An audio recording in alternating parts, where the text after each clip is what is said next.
예, 우리 찾으셨으면 우리 교독 한번 하겠습니다. 20절부터 28절까지 제가 먼저 읽을게요.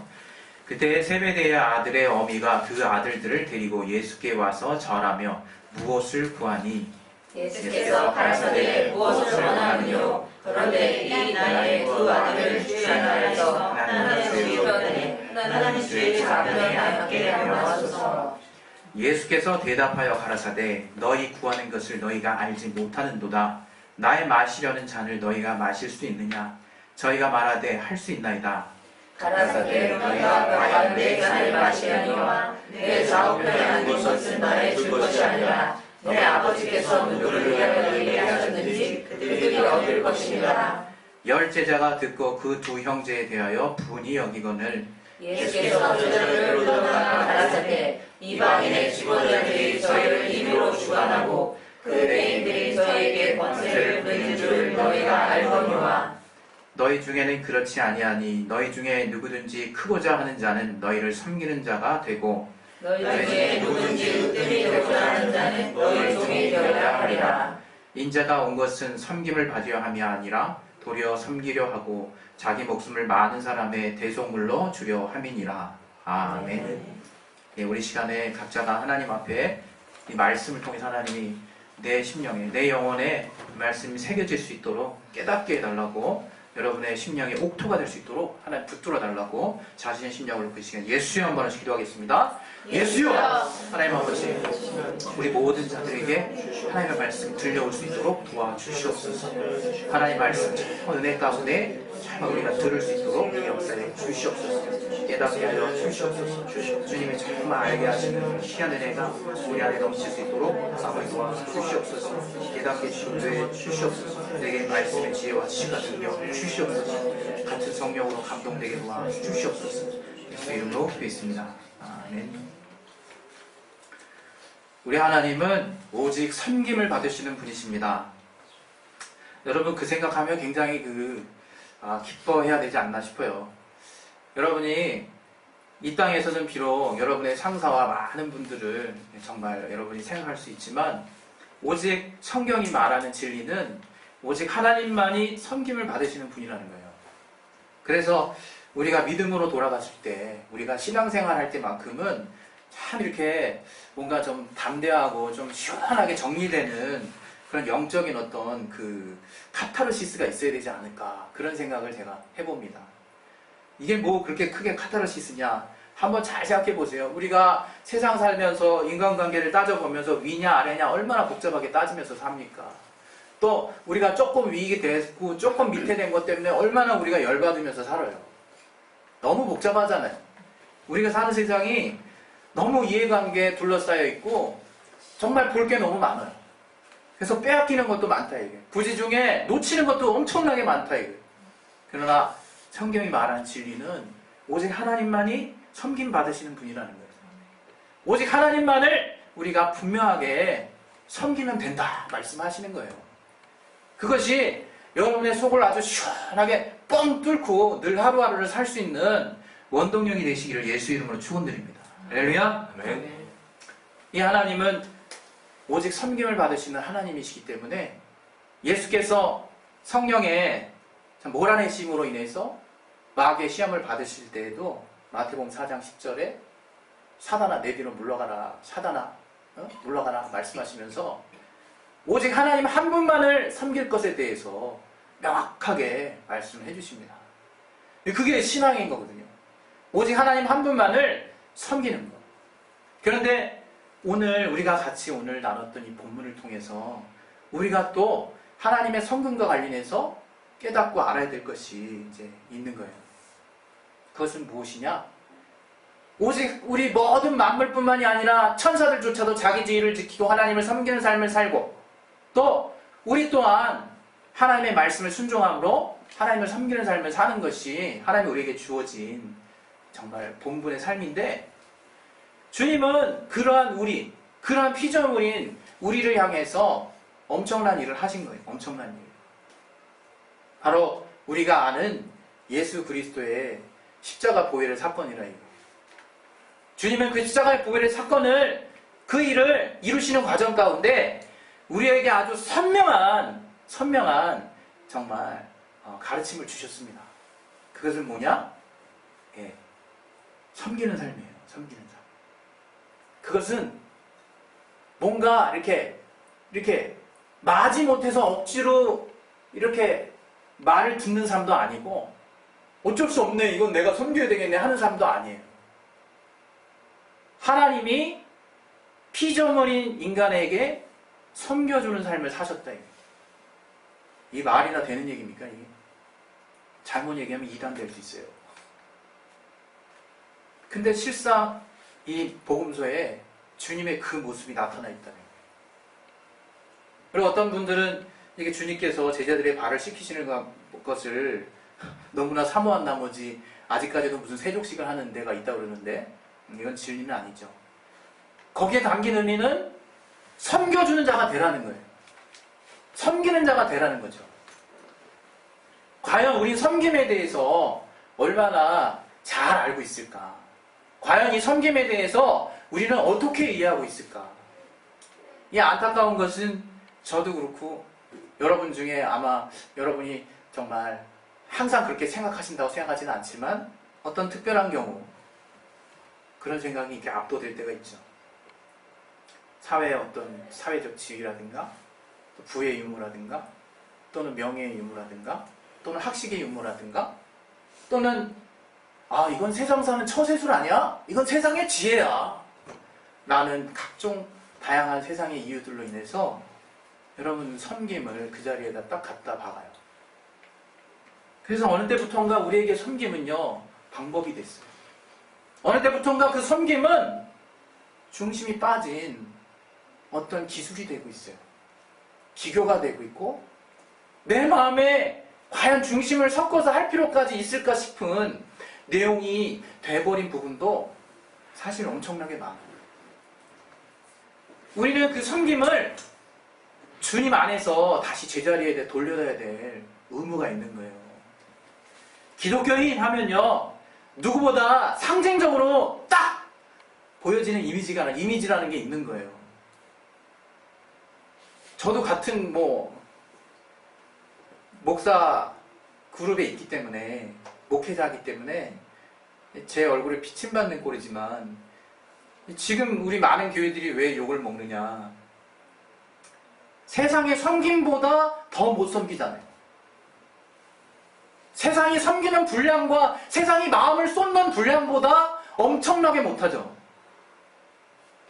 심히 창피할 정도로. 그 섬김을 얘기하면 어떤 사람은 인간적이란 말까지 해요.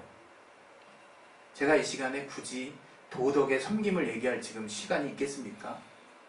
여러분 앞에 중요한 설교를 하는 이 마당에 하나님의 말씀을 전하는 이 시간에 도덕에 속한 섬김을 제가 얘기할 시간적인 여유가 있겠냐 이거예요. 이건 주님이 하신 말씀이라.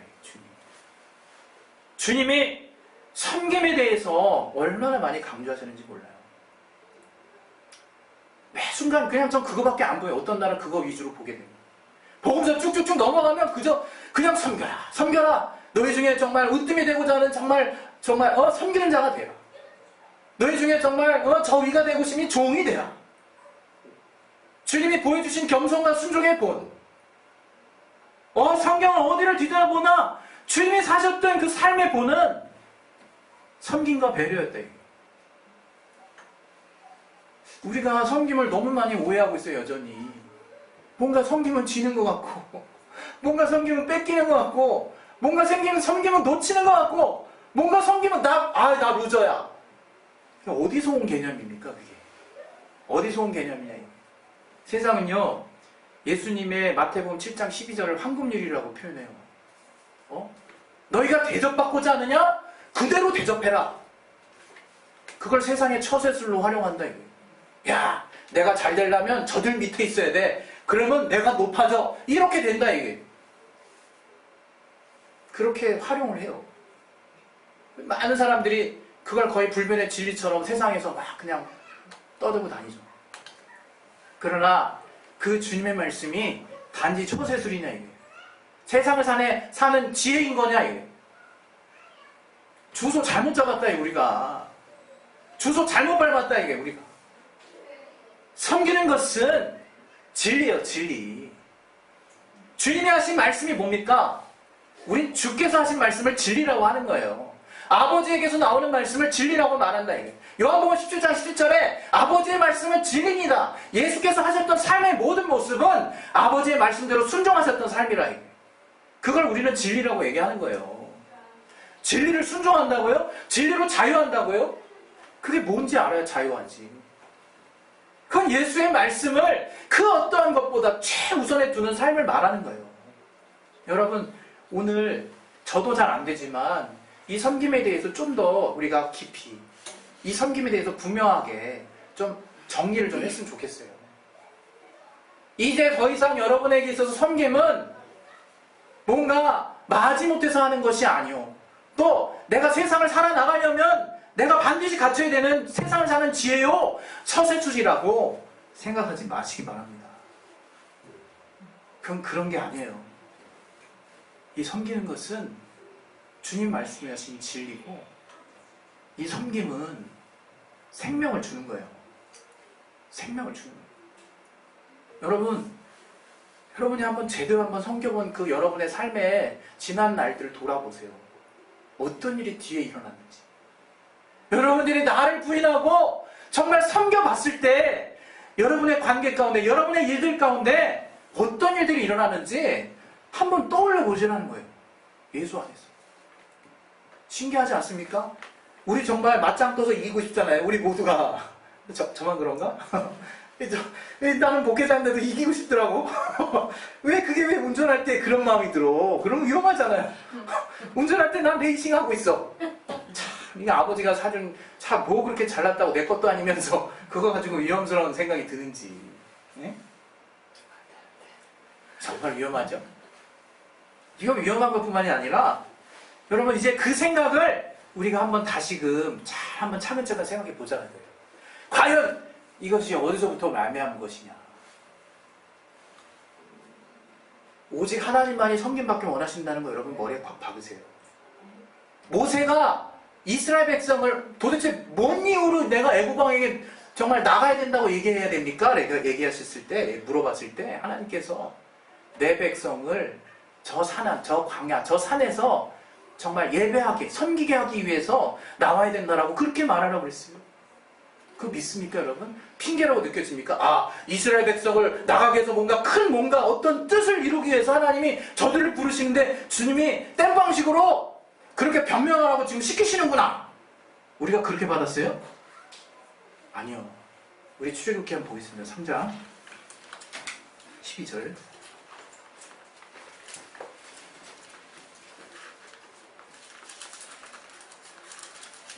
네, 같이 한번 읽겠습니다. 시작. 하나님이 가라사대 내가 정녕 너와 함께 있으리라. 네가 이 백성을 애굽에서 인도하여 낸 후에 너희가 이 산에서 하나님을 섬기리니 이것이 내가 너를 보내는 증거니라. 하나님이 모세에게 나타나신, 모세에게 정말 오신 그 증거가 뭐냐? 섬기게 하기 위한 오직 하나님만을 섬기기 위해서. 또 우리 히브리서 9장 1절에는 이 첫 언약에도 섬기는 예법과 성소가 있다 그랬어요. 첫 언약에 속한 섬기는 예법과 장막, 그 성소가 있다 그랬다. 성소는 하나님 만나는 곳이고 이 지성소를 말하는 거죠. 그 첫째 장막 그 안에 들어가는 그 성소는 우리가 하나님을 섬기는 예법이 들어있다. 우리가 하나님을 정말 온전하게 섬기는 그 절차, 그 과정을 통해서 우리는 하나님을 만날 수 있는 거예요. 우리는 철저하게 늘 하나님을 섬기는 것에서 고민을 해야 된다. 그 정말 성소, 예전에도 여러 번 얘기했지만 이 성소에는 뭐가 있습니까? 우리 진설병과 저기 향당과 여기 보면 초가 있잖아요. 초대, 금초대가. 그 각각의 의미하는 말을 정말 또 다르게 약간 확장해서 더 설명할 수 있는 부분도 있지만 아주 정말 대체적이고 상징적이고 일반적이고 우리가 성령에 감동돼서 딱 깨달아지는 것들이 신설병 감사래요. 감사. 그 밑에 있는 정말 금초대는 성령이 촛대 사이로 다니시는 분이에요. 성령이 인도하세요. 성령이 우리 가운데 함께 하시는 성령의 역사를 말한다. 그리고 그 향단은 그게 신기하게 성소와 지성소에 딱 껴있네. 예? 우리의 기도라 이게 성도의 기도. 그 기도가 향이 가득 찼을 때 그 휘장의 문이 열린다 그랬어요. 하나님 만날 수 있는 그게 된다 그랬어요. 참 신기하죠? 그 구약에 그것을 어떻게 지금 이 신약 시대에 성령 안에서 사는 정말 우리의 신앙생활을 어떻게 그렇게 제대로 하나님 말씀하셨는지 하나님이 당연히 지시하셨으니까 맞는 거지만 그게 아까 우리가 처음 기도했던 것처럼 항상 기뻐하라, 쉬지 말고 기도하라, 범사에 감사하라 딱 맞아떨어진다 이게. 그게 하나님 뜻이라. 그렇게 우리는 늘 하나님을 섬기는 자라 이거예요. 그런데 어느 때부터인가 섬기는 자의 모습이 없어졌어요. 없어졌어요. 우리 신앙생활에. 그냥 하나님만 잘 섬기면 되겠지? 우리 그거에 대해서 이제 확실하게 깨달은 지 오래됐죠. 하나님을 섬기는 것은 곧 내 이웃을 섬기는 것과 같다라고 주님이 알게 해주셨어요. 근데 하나님을 섬기는 건 잘 된다고 말하는 사람들이 사람 섬기는 거 엄청 못해. 그게 정말 맞는 말이라고 생각하십니까? 그건 맞지 않는 어불성설이에요, 진짜. 정말 이치에 맞지 않는 얘기를 하고 있다, 내가 지금. 어떻게 내가 하나님을 섬기는 자인데 그 하나님이 귀하게 여기시는 것들에 대해서 나도 또한 귀하게 여기지 않을 수 있겠습니까? 너무 당연한 거거든요. 그런데 여기서 우리는 아, 내가 왜 이렇게 안 되지? 그것만은 고집할 수 없다, 이거예요. 진짜 안 되니까. 실제 안 되는 사람이 있으니까. 신앙생활 하면서 정말 힘든 사람 있고 저도 매 순간 그런 어떤 이건 단순히 그냥 내 육신에서 나오는 거라고 말하기에는 참 내면 깊은 곳에서까지 뭔가 인정받고 싶은 마음이 내 안에 계속 용솟음 친다 이거예요. 저는 그거를 생명의 결여로 봐요. 죄로 본다 이게 죄로. 죄의 원인으로 본다 이게. 창세기에 보면요. 아담과 하와의 사건이 나오는데 이 하와가 어떻게 마귀에게 꾀임을 당하냐면 하나님같이 될 것이다 라고 하는 말씀에 마음이 흔들립니다. 그게 뭡니까? 아, 이제 나도 섬김받을 위치가 되겠구나 하는 말에 저가 반응을 하기 시작했어요. 그래서 하와는 결국 사단적인 죄를 짓게 됐죠. 그 아담도 그 하와의 말을 하나님 분명히 말씀하셨는데 불순종해서 그대로 받아들였어요. 그 결과가 무엇이냐? 저들이 두려워해서 자기가 벗었다는 걸 알고 두려워해서 숨어요. 아담과 아담은 어디 있느냐 찾아요. 하나님 아시면서도. 내가 벗었으므로 두려워하여 숨었나이다 이렇게 표현되고 있어요. 그게 우리 내면의 이 육신, 정말 우리가 완전한 사함을 받았지만 믿음으로 주의 말씀을 내가 성령 충만함으로 받아들이는 삶을 살지 않는 그 순간순간마다, 내 육신이 나를 주장하는 순간순간마다 그 죄에 정말 속한 영향력들이 자꾸 나에게 속임수를 준다. 한두 끝도 없이 계속 나락으로 떨어질 것 같은 두려움이 내 안에 근본적으로 있다. 내가 누군가에게 인정받지 못하면, 내가 누군가에게 관심받지 못하면 한두 끝도 없이 멀어질 것 같은 근원적인 두려움이 내 내면 저변에 그 깊이 박혀 있다. 과연 그런 문제가 해결이 된다면 나는 어떠한 자가 돼 있을까? 그 생각 해보셨냐 이거 우리가. 저와 여러분이 그 생각 해보셨냐 이거. 만약 정말 우리가 알고 있는 주님은 완전한 사랑을 주신 분이에요. 내가 그 완전한 사랑 안에 푹 젖어들고 있다면 어떠한 모습이 나올까? 그건 두려움 없는 사랑이 나오는 거예요. 걱정 없는, 염려 없는, 내가 어떻게 돼도 상관없는 사랑이 그때부터 나오기 시작하는 거라 이게. 그때부터 섬길 수 있는 자가 되는 거라 이게. 그때부터 그 주님의 감당할 수 없는 사랑을 성령 안에서 내가 인격적으로 말씀을 통해서, 이번 주 제가 정말 주중 부흥회 때 계속 누누이 말씀드린 것처럼 그 사랑을 내가 구체적으로 알게 되면 섬기는 자의 삶을 살 수 있게 된다. 여러분, 섬김은 처세술이 아닙니다. 세상의 지혜도 아니에요. 섬김은 진리고 섬김은 정말 생명을 주는 거예요. 정말 여러분의 삶에 있어서 정말 생명이 항상 넘칠 수 있으면 좋겠어요. 오늘 같이 나눴던 본문을 한번 보세요. 본문을 보면 이게 딱 갈라져요. 처음부터 24절까지는 뭐가 극도화되어 있느냐? 바로 이 야고보와 요한 때문에, 야고보와 요한의 어머니 때문에 나머지 10제자들이 지금 완전히 이성을 잃었어요. 그 내용이 뭡니까? 예? 마태복음 20장의 그 내용이 뭐예요? 우리 아들. 아니, 이 땅에서 내가 용납하겠어. 이 땅에서 내가 참아줘. 내가 지금 우리도 다 헌신하고, 근데 뭐야? 얘 뭐야? 그 나라의 지금 왼쪽, 오른쪽? 정신이 지금 나간 거야, 제자들이. 여러분 잘 보세요. 지금 우리가 자꾸 오해하는 게 뭐냐면, 상급에 대한 개념도 엄청나게 오해하고 있다, 이게 우리가. 그 나라에서 상급 받는 거를 이 땅의 개념으로 고스란히 그 나라에서도 그런 개념으로 받을 거라 생각을 하고 있어요. 어디 그런 말이 써 있습니까? 주님이 책망한 것은 그 나라의 왼쪽 오른쪽을 탐하고 있는 제자들의 무지를 지금 질책하고 있다 이게. 지금 저 나라에서 우리가 상급 쌓는 게 목표라고 다들 그렇게 얘기했지만 제대로 이해하고 있습니까? 그럼 주님의 말씀대로 주님을 따르는 삶이 상급이에요. 주님대로 따랐으니까 그날에서 내가 한 자리 하겠지? 예, 그 한 자리 내려놓으세요. 그날에서 왼쪽 오른쪽 내려놓으시라니까요. 그건 네 알 바 아니라니까. 그건 오직 아버지만 하시는 것이고 아버지가 합당하게 그런 사람에게 주시는 거예요. 우리가 마땅히 품어야 할 마음은 무엇이냐?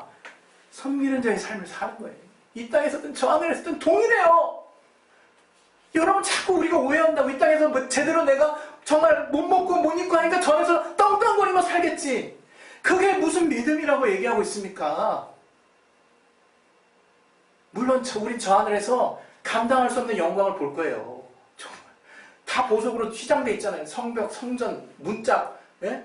거기 12제자의 이름과 정말 12지파의 이름이 있고 우리가 왕같은 제사장으로 정말 정말 10곡을씩 다 다스린다면서요. 그게 상상이나 한 일이냐고요. 우리의 상상력을 총동원해도 아무리 요즘 열심하고 정말 굉장히 잘 나오는 SF 영화의 특수 효과로도 정말 표현해낼 수 없는 거라 이거예요. 그런 영광스러운 날이 올 건데 과연 그것이 우리의 소유욕으로 얻어지는 세상이겠냐 이거예요. 응? 다만 그것이 우리의 이 땅에서 뭔가 내가 이렇게 헌신했으니까 이렇게 주시겠지 하는 보상심리로 얻어지는 그런 나라이겠냐 이거예요. 주님은 그냥 그저 네 할 일을 하라고 말씀하셨어요. 주님이 부활하시고 나서 정말 주님 얘는 어떻게 됩니까? 베드로가 물어봤어요. 요한 어떻게 될지 궁금해가지고. 주님 그렇습니다. 그건 네 알 바 아니요. 네 알 바 아니요. 왜 우리가 괜한 거에 신경 쓰냐 이거예요. 우린 주님이 품게 하신 마음을 많이 내 안에 가르치려면 되는 거예요. 주님이 가게 하신 그 길을 더 내 앞에서 큰 길처럼 닦으면 되는 거예요. 그것이 오늘 저와 여러분이 주님 앞에서 주님께서 우리에게 말씀하신 바로 이 겸손과 순종의 길이요 섬기는 자의 삶의 길이라 이거예요. 이 제자들이 정말 분통이 터지고 정말 어떻게 진정할 수 없을 때 주님이 정말 저들을 향해서 하셨던 말씀이 과연 저들이 들려왔겠느냐 한번 여러분이 생각을 해보세요. 지금 4절까지 막 정말 분이 막 가득했어요. 근데 여전히 알아듣지 못한 것 같아요. 뒤이어서도 계속 섬기는 자의 삶의 얘기를 계속 주님은 교훈하세요. 제자들이 성령을 받고 주님이 어떠한 삶을 사셨는지를 깨닫고 난 뒤에 비로소 저들의 삶이 분명하게 섬기는 자의 삶이 되지 않았을까 싶어요. 저희들은 그리스도인이거든요. 그리스도인이란 뭐냐? 그냥 단지 손해보는 삶을 말하는 게 아니에요. 생명을 주는 삶을 살으라는 거예요. 정말 제대로 섬기는 삶을 살으라는 거예요. 그게 주님이 보여주신 삶이니까, 그게 생명을 얻는 삶이니까, 그게 하늘의 상급을 쌓는 삶이니까. 예, 저도 잘 못하면서 이런 말 하려니까 민망하네요. 우리 정말 오늘 이 시간에 저와 여러분이 이제 더 이상 세상에서 황금률이라고 하는 그래 내가 정말 섬김받고 싶으면 더 많이 대접해야지 이런 보상심리로 가지 마시고 주님의 사랑으로 나를 가득 채워서 부족함이 없는 마음을 먼저 가지세요. 주님의 은혜로 나를 가득 채워서 아쉬움이 없는 두려움이 없는 마음으로 먼저 나를 무장하세요. 그러면 나오게 돼 있어요. 그러면 섬기게 돼 있다. 신기해요. 나도 뭔가 내 삶이 잘 돼 있다라고 느끼는 날에는 그날 뭐 모든 말 아내가 어떤 정말 잔소리해도 다 용납이 돼. 그냥 그래 아멘. 설거지도 다 하고 다 해주고 또 다 해주고 싶어. 근데 내 안이 고갈돼 있으면 이 설거지 내가 언제까지 해야 되나 이런 생각 나고 안에 정말 열심히 정말 하루에도 한 24시간 동안 한두 시간에 계속 깨가지고 애 저기 갈아주고 하는 거 내가 뻔히 알면서도 내가 그 일을 차라리 할까 이게 더 어려운 거 아닌가 이런 엉뚱한 생각 한다 내가. 예? 우리 다 그렇습니다 여러분. 이 시간 정말 우리가 주님 앞에 나아가실 때요 내 자리 네 자리 그거 여러분 주님이 우리가 주님 믿고 나아갔으면요 주님이 이미 확정하셨어요. 우리는 이제 더 우리 안에서 주님이 보여주시는 그 목소리가 크게 들릴 수 있도록 우리 귀를 당나귀처럼 만들어야 된다 이거예요. 그래서 그 말씀만 들려올 수 있게 여전히 내 육신은 마치 패배감에 휩싸인 자처럼 또 뭔가 떨어진 건 불안한 것처럼 뭔가 내가 남에게 내주고 손해보는 것 같은 생각을 계속 이 땅 가운데 넣어줄 거라 이게. 그러나 선으로 악을 이기십시오. 그리고 정말 내가 주님의 사랑을 넘치게 받았으므로 내 안에 넘치는 것으로 주는 그 삶을 꾸준히 계속 가져보세요. 그것은 우리 아이가 엄마 젖을 다 충분히 먹고 나면요 주변이 시끄럽던 애들이 막 제가 봤을 때 이거 얘 머리가 흔들리는 거 아니야 싶으려고 애들이 막 정신을 흔들고 짖고 하고 있어. 근데 얘는 정말 너무 평안하게 자. 그 이유를 봤더니 엄마 젖을 충분히 먹었다 이거. 그런 사람 됩시다. 그래서 정말 주님의 섬김이 부끄럽지 않는 그리스도인 그런 교회 되기를 예수 이름으로 축원드립니다. 우리 시간에 우리 기도하겠습니다. 기도하실 때 주님이 정말 이 산상수훈 가운데 말씀하신 오른밤 맞는 때는 왼밤까지 되고 오리 심리를 그리고 정말 또 속옷까지 뺏는 자 겉옷도 빼주고 정말 달라는 자에게 주라는 그 말이 그냥 단지 율법에 강화된 율법이니까 아 그래 내가 나는 복음으로 살아야지 이렇게 내버릴 내용이 아니라 실제로 우리가 주님의 사랑을 알고 성령으로 감동받고 감당 갚을 수 없는 은혜를 받았다는 것을 은혜 가운데 깨닫게 되면 그러한 삶이 사라진다는 것을 주님이 우리에게 말씀하셨다면 나는 얼마나 심각하게 고민해야 될까? 답이 나오지 않습니까? 정말 사랑을 해본 자가 그 너머에 내가 주는 것이 무엇인지를 알게 됩니다. 이 시간 우리 기도하실 때 주여 정말 주님이 우리에게 주신 그 사랑을 베푸는 삶 또 더 나아가서 정말 내가 정말 말석에 쓰고 또 다른 사람이 위해가는 그 모습들이 단지 내가 이 땅에서의 서열관계나 이해관계가 아니라 오직 주님의 생명으로 사는 길 오직 주님의 진리로 말씀하신 그 정말 말씀인 것을 내가 분명히 깨달아 오늘 이후부터 은혜 받는 자 될 수 있도록 도와 주시옵소서. 역사에 주시옵소서. 우리 이것을 놓고 예수여 한번 하시 기도하겠습니다. 예수여